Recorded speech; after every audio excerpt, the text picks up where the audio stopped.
ప్రపంచ వైద్య చరిత్రలోనే అద్భుతం నియోకేర్ హోమియోపతి. ఎలాంటి అనారోగ్య సమస్యలకైనా 100% ట్రీట్మెంట్ గ్యారంటీ. నమస్తే, నేను Keshav. Welcome to Suman TV. ఆంధ్రప్రదేశ్లో ఏర్పడిన కొత్త ప్రభుత్వం ప్రజల ఆస్తుల దుర్వినియోగానికి సంబంధించి విచారణ కొరడ జలిపించింది. ఇద్దరు అధికారులు, కీలకమైనటువంటి శాఖలు నిర్వహిస్తున్నటువంటి ఈ అధికారులు ప్రజాధనం దుర్వినియోగానికి పాల్పడ్డారని, అలాగే అవినీతిలో కూరుకుపోయారనేది ప్రధానమైనటువంటి ఆరోపణ. ఈ అధికారులు ఎవరు, వారు చేసినటువంటి నష్టం ఏంటి, వీరిద్దరిలో ఒకరు రిటైర్ అయిపోయినటువంటి పరిస్థితి. ఈ రిటైర్ అయినటువంటి అధికారి పైన చర్యలు తీసుకోవడానికి ఎంతవరకు అవకాశం ఉంటుంది? ఈ అంశాలపైన విశ్లేషణ చూద్దాం. మనతో పాటు పొలిటికల్ అనలిస్ట్ చందు శ్రీనివాస్ గారు. శ్రీనివాస్ గారు నమస్కారం. నమస్కారం అండి. ఇద్దరు అధికారులు, ఒకటి సమాచార శాఖ చాలా కీలకమైనది, ప్రభుత్వానికి సంబంధించినటువంటి ప్రచార పౌర సంబంధాల వ్యవహారాలన్నీ కూడా ఆ శాఖే చూస్తుంది. సో విజయ్ కుమార్ రెడ్డి తుమ్మ, IIS, Indian information service, central నుంచి వచ్చినటువంటి అధికారి. ఇంకొక ఆయన టీటీడీ జేయూ స్థాయి నుంచి ఈఓ అయ్యి అన్ని రకాల ఇన్ఛార్జ్, ఆయన కూడా సెంట్రల్ నుంచి వచ్చాడు, ఆయన కూడా సర్వీసెస్ నుంచి వచ్చాడు. సో ఇంత ఎక్స్పీరియన్స్ ఉన్నటువంటి ఇద్దరు అధికారులు పూర్తిగా దుర్వినియోగానికి పాల్పడ్డారు, అవినీతికి పాల్పడ్డారు అని చెప్పని ఎంక్వైరీకి కాల్ఫర్ చేసింది కొత్త ప్రభుత్వం. ఎలా చూడాలి? డెఫినెట్గా అది స్వాగతించాల్సింది ఎవరైనా కానీ. ప్రభుత్వ ఆస్తులకి కస్టోడియన్గా ఉండాల్సిన వీళ్ళు ప్రపంచ ఆధ్యాత్మిక నగరంగా విరాజిల్లుతున్న తిరుమలని ఆ పవిత్రతను భంగం కలిగించే ధర్మారెడ్డి గారి విషయంలో కావచ్చు, పౌర సరఫరాలని ఎప్పటికప్పుడు కరెక్ట్గా లైన్లో పెట్టాల్సిన ఆ వ్యక్తి విజయ్ కుమార్ రెడ్డి గారు కావచ్చు, వాళ్ళు మీద ఎలిగేషన్స్ని తప్పకుండా, ఎందుకంటే ఆ శాఖకు సంబంధించిన వాళ్ళే మీడియా మిత్రులే వాళ్ళ మీద కంప్లైంట్ ఇచ్చారు కాబట్టి అది వెలికి తీయాల్సిన అవసరం ఉన్నది. ఎందుకంటే అండి, ఒకటి మీరు చెప్పిన విజిలెన్స్ అండ్ ఎన్ఫోర్స్మెంట్కి విచారణకు ఆదేశించింది. ఎందుకంటే వాళ్ళు అంత తేలిగ్గా ఆదేశించరు, ఎవిడెన్స్ ఉంటేనే, నిజంగా ఉన్నాయి ఆరోపణలు ఉంటేనే. ఎప్పుడు లేని విధంగా ధర్మారెడ్డి గారు జేయూగా తిరుమలకి వైఎస్ రాజశేఖర రెడ్డి ఎంటర్ అయ్యారండి. అనేక వివాదాలకి కేంద్ర బిందువు ధర్మారెడ్డి. ఆయన కేంద్ర రక్షణ శాఖలో ఉన్న ఆఫీసర్ని డిప్యూటేషన్ మీద ఇక్కడ తీసుకున్నారు. ఇన్ని సంవత్సరాలు కంటిన్యూగా ఉన్న వ్యక్తి కూడా ఎవరు లేరు. ఆయన కొద్దిగా డిప్యూటీ ఈఓగా కానించి ఈఓ రోల్ కూడా, ఈఓ యాక్చువల్గా ఐఏఎస్ ఉండాలి, ఇన్ఛార్జ్ ఈఓ ఇచ్చారు. అంటే ఈఓ అనే position TTD as per rules గత చరిత్రలో ఐఏఎస్ తప్పితే ఎవరికి ఇవ్వదు. మామూలు ఐఏఎస్ కూడా కాదు, ఆల్మోస్ట్ ప్రిన్సిపల్ సెక్రటరీ ఉండేటువంటి ఐఏఎస్కి ఇవ్వాలి. సో అందుకనే చాలా మంది రిటైర్మెంట్కి దగ్గరగా ఉండే ఐఏఎస్లు అందరూ కనీసం ఒక సంవత్సరం అయినా మాకు శ్రీవారి సన్నిధిలో అవకాశం ఇవ్వండి అని అడిగేటువంటి పరిస్థితి ఉండేది. డెఫినెట్గా అలాంటి పొజిషన్ ఎలా ఇచ్చారు, గవర్నమెంట్ ఎలా ఇచ్చింది? అది అంటే వడ్డించే వాళ్ళు ఉంటే, మన వాళ్ళు అయితే ఎక్కడ ఉన్నాయి. కానీ మీరు చెప్పింది కరెక్ట్ సార్. ఒక నిమ్మగడ్డ రమేష్, ఆయన కూడా ఏ పొజిషన్లో ఉండి ఆయన టీటీడీఓగా చేశాడు. ఒక జవహర్ రెడ్డి చీఫ్ సెక్రటరీ, ఆయన చేశాడు. తర్వాత ఇప్పుడు అజయ్ కల్లా ప్రభుత్వ సలహాదారు. వీళ్ళందరూ ఆ పొజిషన్ ఉండాలి, ఇవ్వాలి. ఎక్కడి నుంచి తీసుకొచ్చి మనం చెప్పిందే చేస్తాడనే ఉద్దేశంతో ధర్మారెడ్డికి ఇచ్చారు. ఆ పవిత్రతని భంగం కలిగించినట్టే కదా. ఆయన హయాంలో అండి, ఒక్కటి ఫస్ట్ చూసుకుందాం, శ్రీవాణి ట్రస్ట్ ఫస్ట్ ఎలిగేషన్, దాంట్లో 100 కోట్ల అవినీతిమయమైపోయిందని బయటికి చెప్పింది పవన్ కళ్యాణ్ గారు. ఒక 10,000 కనపడుతుంది, 10,500 వసూలు చేసి 500 లెక్క చూపిస్తున్నారు, 10,000 ఏమవుతుంది అన్నారు. దాని మీద ఏదో శ్వేతపత్రం రిలీజ్ చేసినా అది నమ్మశక్యంగా లేదనేది అందరి యొక్క అది. అంటే దాని మాటన్న 10,000తో ఇమ్మీడియట్గా ఫ్లైట్లో వెళ్ళి దిగంగాల దర్శనం చేసుకొని రావటం, ఆ మాటన్న అనేక మంది ప్రముఖుల్ని పరిచయాలు చేసుకుని ఆ పరిచయాల ద్వారా వైసీపీకి ఫండ్ వచ్చేటట్టుగా చేశారనేది ఆరోపణ. అది ఎంత 800 కోట్లు వెళ్ళి ఏ విధంగా దేవాలయాలు పునరుద్ధరించడానికి, దేవాలయాలు పునర్నిర్మించడానికి ఆ డబ్బులు వెచ్చించామంటున్నారు. దాంట్లో కూడా కనపట్ల లెక్కలు. అది ప్రధానమైన ఆరోపణ. రెండు అండి, 200 నుంచి 250 నుంచి 300 కోట్లు సివిల్కి వర్క్స్కి ఉంటాయి కదా తిరుమల అన్ని మొత్తం. ఎప్పటికప్పుడు ఆ డబ్బులు ఆ స్వామికే పెట్టాలి. ఆ డబ్బులు ఏటా అయ్యే ఖర్చు 230 నుంచి 250 కోట్లు. ఈయన వచ్చిన తర్వాత 1,722 కోట్లు లెక్క చూపించాడండి. ఎంత తేడా ఉంది సార్? 1,500 కోట్లు తేడా ఇదొక్క దాంట్లోనే. ఫస్ట్ రెండు, ఒకప్పుడు 14 మఠాలు ఉండేవి, ఇప్పుడు 34 మఠాలు అయినాయి, ప్రైవేటు మఠాలు వెలిసినాయి. దీంట్లో ముఖ్యంగా శారదాపేట వేరే ల్యాండ్ ఇచ్చారు కదా, ల్యాండ్ ఇచ్చారు. ల్యాండ్ ఇవ్వాల్సిన దానికంటే 2 అంతలు ఎక్కువగా ఆయన ఆక్రమించుకున్నాడు. 3 అంతస్తులు కట్టాల్సింది 6 అంతస్తులు కట్టించుకున్నాడు. అవి కూడా కూలగొట్టాలని చెప్పేసి సాక్షాత్ జనసేన ఈ లీడర్లు అందరూ, బీజేపీ టీడీపీ లీడర్లు కంప్లైంట్ ఇచ్చారు. స్వామీజీలు కూడా వెళ్తున్నారు.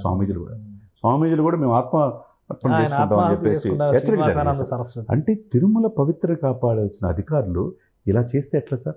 శ్రీవాణి టెస్ట్ ఆరోపణలు. చివరికి ఇంకొకటి, దాంట్లో ఒక్క సివిల్ కేసు ఇదిలోనే 1,500 కోట్లు తేడా కనపడుతుంది. ఇక్కడ ఉదయాస్తమాన సేవ అంట. అంటే ఈ అస్తమానం అక్కడే ఉండొచ్చు. అంటే చూడండి ఇక్కడ అసలు ఇప్పుడు సుప్రీంకోర్టు కొన్ని మార్గదర్శకాలు రిలీజ్ చేసింది సార్. అప్పుడు డాలర్లో పింక్ డైమండ్ విషయంలో కావచ్చు, డాలర్ శేషాద్రి విషయంలో కావచ్చు, సుప్రీంకోర్టు మార్గదర్శనం కావచ్చు. ఈ ఫండ్ని తిరుమల తిరుపతి దేవస్థానం ఫండ్ ప్రపంచంలో వాటికన్ సిటీ తర్వాత అత్యంత ఆదాయం వచ్చేది తిరుమల తిరుపతి దేవస్థానం. దీన్ని దేవుడి సేవకు ఉపయోగించాలి. దీని కింద ఉన్న ప్రపంచంలో ఎక్కడున్న టీటీడీ కళ్యాణ మండపాలు కావచ్చు, గుడులకు మాత్రమే వెచ్చించాలి అనేది ఇదండి. మరి ఇక్కడ ఎందుకు ఇట్లా చేస్తున్నారు? ఉదయాస్తమాన సేవ అంటే మీరు ఒక ఆసుపత్రుల కోసం 1 నుంచి 1.5 కోటి ఆసుపత్రుల బాగుల కోసం అని చెప్పి పెట్టి 1 నుంచి 1.5 కోటి ఎవరైతే ఇస్తారో వాళ్ళకి ఉదయాస్తమాన సేవ. అంటే అక్కడే ఉండొచ్చా, దేవుడి దగ్గరే ఉండొచ్చా, విగ్రహం పక్కన? అటు చూడండి ఇక ఉదయాస్తమాన సేవ అని ఈయనే సుప్రీంకోర్టు మార్గదర్శకాలు తుంగలో దొక్కారు. ఇకపోతే సివిల్స్ కేసులు ఇయే. తర్వాత మీకు ఇష్టం వచ్చినట్టు మఠాలు ఇచ్చేది మీరే. చివరికి అధికార పార్టీ వైసీపీ వాళ్ళు ఎవరైతే సిఫార్సు చేస్తారో ఆ లేఖల అనుగుణంగా సలహాదారుల్ని, ఉద్యోగుల్ని ఇష్టం వచ్చిన అపాయింట్ చేసుకుంటే దాంట్లో అవినీతి ఎక్కడొచ్చింది? కోట్ల రూపాయల అవినీతి వచ్చింది. తర్వాత తిరుమల కాంప్లెక్స్ 5 యాత్రి నివాసం పేరు మీద దాని ఒక్కట్లోనే 98 కోట్ల అవినీతి తెలియదండి. ఇవన్నీ ఒక ఎత్తు అయితే స్వామివారి పెట్టిన నైవేద్యంలో కూడా చాలా అవినీతి, అందులో కూడా కమిషన్లే. ఇంత దారుణం అండి. సో ఈ కమిషనర్లు అంటే కమిషన్లు తీసుకునే వాళ్ళ అదే కదా ఇక్కడ కనపడుతుంది. ఇప్పుడు విచారణ చేయాలి సార్. శ్రీవారి అన్నప్రసాదాల విషయం, లడ్డు తయారీ విషయంలో కావచ్చు, పేదవాళ్ళకి అక్కడ ఉచిత అన్నం పేదవాళ్ళకి కాదు, భక్తులకి అందరికి అక్కడ కోటీశ్వర్లు ఎవరికైనా ఇస్తారు. ఆ ఉచిత అన్నదానం తినడం కోసం లైన్లో నిలబడి వెళ్తున్నటువంటి అక్కడ ఇస్తారు. ఆన్లైన్లో తర్వాత నగదు బదిలీ అండి. నగదు మనం లెక్కించేది ఉంటుంది, పరకామణి. ఆ డబ్బులు 100 కోట్లు ఉంటాయి. ఆ బ్యాంకులు ఎక్కడ పెట్టాలనే విషయంలో కూడా ధర్మారెడ్డి గారి ఇష్టానుసారంగా జరిగిందంటే. కానీ ఒకటి ఇంత జరిగింది కదా తిరుపతిలో, జనరల్గా పరిపాలనా బాధ్యతలన్నీ కూడా టీటీడీకి ఉంటాయి. అవునండి. సో ధర్మారెడ్డి ఒక ఎగ్జిక్యూటివ్ ఆఫీసర్. అవునండి. ఆ పొజిషన్లో ఎవరున్నా కానీ ఎగ్జిక్యూషన్ మాత్రమే చేస్తారు. నిర్ణయాలు టీటీడీ అంటే ధర్మకర్తల మండలి అనేది కదా అక్కడ అభిప్రాయం. తిరుపతి అండి. సో వాళ్ళ దగ్గర నుంచి కానీ అందులో ఉన్న సభ్యులు కానీ ఎవరు ఏమి అభ్యంతరాలు పెట్టలేదా? ఇన్ని కార్యక్రమాలు, ఇన్ని కార్యకలాపాలు జరుగుతుంటే ఇప్పుడు ముఖ్యమంత్రి గారు ఏది చెప్తే అది, ఆయన ఫుల్ పవర్స్ ఇచ్చారు. ఇప్పుడు ఎమ్మెల్యే లెటర్లు కూడా పక్కన పెడతారు. ఆయన సీఎం గారి తాలూకాని వేసి పడేసి, సీఎం తాలూకానే ఆయన ఇప్పుడు మనం చూసాం కదా సార్. సీఎం గారికి ఎవరికి అత్యంత సన్నిహితులు? ఓ పెద్దిరెడ్డి గారు. ఆయన లెటర్ ఇస్తే 6 రిఫర్ చేయాల్సిన వ్యక్తి 58 రిఫర్ చేసింది, ఇది మనం చూసాం. తర్వాత రోజా గారు సీఎం గారు సన్నిహితులనే ఉద్దేశంతో ఆమె ఎప్పుడు వెళ్ళినా కానీ ఆమెతో కూడా 30 మందికి యాక్సెప్ట్ చేయొచ్చు. కానీ మిగతాది ఈయన ఏదైతే చెప్పాడో, ఈయనకి ఎవరైతే విధేయులు ఉన్నారో వాళ్ళకు మాత్రమే పర్మిషన్స్ ఇచ్చి వ్యవస్థ మొత్తం కంప్లీట్గా. దీని విజిలెన్స్ అనేది చాలా కీలకం. దీన్ని ఎవరెవరికి ఇచ్చారు, ఏ విధంగా సిఫార్సు చేసి ఇచ్చారు, దీని వెనక డబ్బులు ఎవరైనా తీసుకున్నారా? దర్శనాలు అని చెప్పి డబ్బులు తీసుకునే బ్యాచ్ కూడా అక్కడ ఉంటారు. ఎంతైనా ఇస్తారు అక్కడ, ఎందుకంటే దేవుడిని దర్శించాలన్న ఉద్దేశంతో. దీన్ని ఈ విధంగా గతంలో ఎప్పుడు లేని విధంగా వైసీపీ ప్రభుత్వంలో దారుణమైన పరిస్థితి అండి. అన్ని వీళ్ళ చేతిలో తీసుకొని ఇష్టం వచ్చింది. యువకు పవర్స్ ఉంటాయి. ఈయన యువకు అర్హత లేకపోయినా యువగా యాక్ట్ జేఈఓ అయినా, ఈఓ అయినా అన్నీ ఈయనే ఇన్ఛార్జ్ ఈఓ అని పెట్టేశారు. ఇక ఈయన ఏది చెబితే అది అన్నట్టుగా గతంలో ఎప్పుడూ లేని విధంగా ఈయన మీద అనేక ఎలిగేషన్స్ విచారించాల్సిన బాధ్యత ఈ కూటమి ప్రభుత్వానికి ఉన్నది. డెఫినెట్గా దీంట్లో ఈయన ధర్మారెడ్డిగా రిటైర్ అయినా, లాస్ట్ మంత్ రిటైర్ అయ్యాడు. సాక్షాత్తు చంద్రబాబు నాయుడు వస్తారని సెలవు మీద వెళ్ళాడు. సెలవు మీద వెళ్ళినా ఏది వెళ్ళినా కానీ ఇప్పుడు శ్యామలరావు వచ్చారు, ప్రక్షాళనకు నాంది పలికారు. గత ప్రభుత్వ హయాంలో ఈయన ఎప్పుడైతే ఈయన అధికారంలో ఉన్నప్పుడు ఎన్ని జరిగినాయి, ఎన్ని ఆరోపణలు వచ్చినాయి, ప్రతి దాని మీద విచారించి చర్యలు తీసుకోవాల్సిన ఇది ప్రభుత్వానికి ఉంటుంది. దీన్ని ఏమి నేను జగన్మోహన్ రెడ్డి గారి రిఫరెన్స్ మీద వచ్చానని చెప్పడానికి ఇక్కడ కుదరదు. ఇక్కడ సో అంటే ప్రూఫ్స్, ఎవిడెన్సెస్ ఉంటే కనుక ఈ ఎంక్వైరీలో డెఫినెట్గా చర్యలు. ఎండోమెంట్ యాక్ట్ ఉంటుంది దీంట్లో, సుప్రీంకోర్టు గైడ్ లైన్స్. టీటీ అనేది చాలా పవిత్రమైన ప్లేసు. కలియుగదయం వెంకటేశ్వర స్వామితో ఎవరు పెట్టుకోకూడదు. ఈ రేంజ్ లో అమ్మేస్తుంటే వెంకటేశ్వర స్వామి ఏం చేశారు? అదే కేశవ్ గారు, టైం రావాలి దేనికైనా. ఆయనే ఉన్నాను అంతే, నేను ఉన్నానని చెప్పేసి టైము. ఆయన సంపదని కానీ ఆయనతో పెట్టుకున్న వాళ్ళు ఎవరు కూడా అది కాదు. కలియుగ దైవం చాలా పవర్ఫుల్.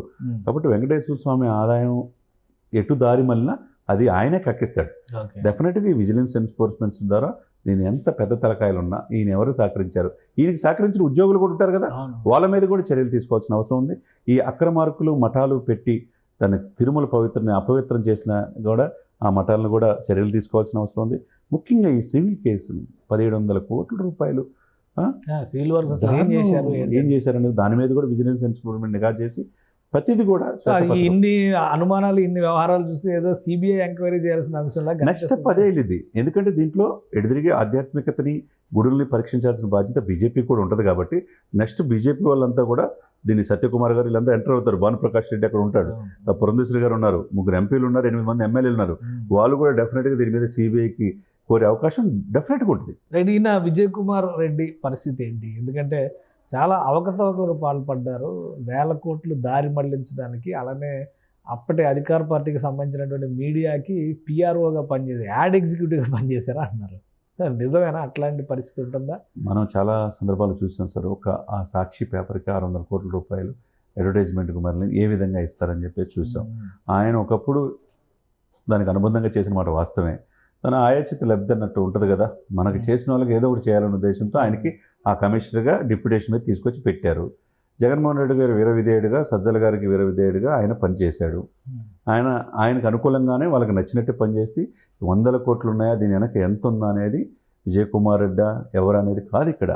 ఇది ప్రజల సొమ్ము, ప్రభుత్వ సొమ్ము కాబట్టి దీని మీద వెలికి తీయాలి. విజిలెన్స్ అనేది వెరీ పవర్ఫుల్. కంపారిజన్ చూసుకోండి, ఎన్ని ఉన్నా కానీ తిరుపతి తిరుమలలో ఎట్లయితే విజిలెన్స్ ఎన్ఫోర్స్మెంటే అల్టిమేట్ అనమాట.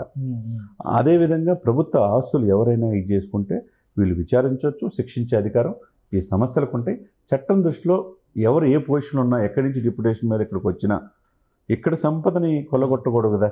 డెఫినెట్గా విచారించి చర్యలు తీసుకునే అవకాశం స్పష్టంగా. అంటే చర్యలు తీసుకోవడం, శిక్షలు వేయడం ఇవన్నీ ఓకే. అవి విని జనం కూడా అలసిపోయారు. ఎప్పటికీ శిక్షలు వస్తాయి, ఎప్పుడు డిసైడ్ చేస్తారు అది. దానికంటే ఇప్పుడు ఆంధ్రప్రదేశ్ ఏంటంటే అప్పుల్లో ఉంది, ఆర్థికపరమైనటువంటి ఇబ్బందుల్లో ఉంది.